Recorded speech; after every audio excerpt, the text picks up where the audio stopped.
Have you put on a gel stain and it just won't dry?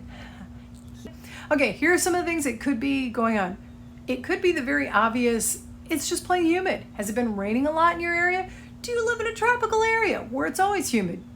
Although, if you've left it out to dry for a couple of days, or like myself, you put half of it inside the house with the air conditioning and it's still not drying, it's something else. So, what else could it be? You put too much on in the first place. It doesn't make sense, right? You just put on a nice solid coat to have the look you wanted. You don't have any drips. How is this too much? Well, unfortunately, it is an oil-based product. What it's creating is when you put it on too thick, you're kind of creating like an insulated area that, well, is a glop that's not going to get enough air to ever really dry. And if you put on your second coat too soon after your first thin coat, it could have the same effect. So it's better to put on thin, light coats, wipe them off, and then come back and put on more once that first coat has dried. All right, so now what do you do if you've got the hot, sticky mess on your hands?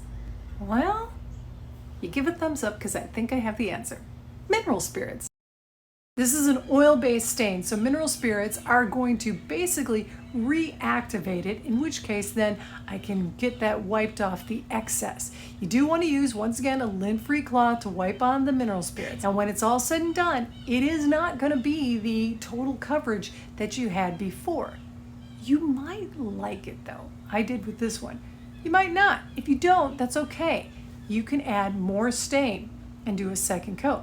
But wait until this dries. It's got to dry completely whether you like it and you want to move on to top coat or you need to use a second coat. Hope that helps. Thanks for watching the Asking Spot.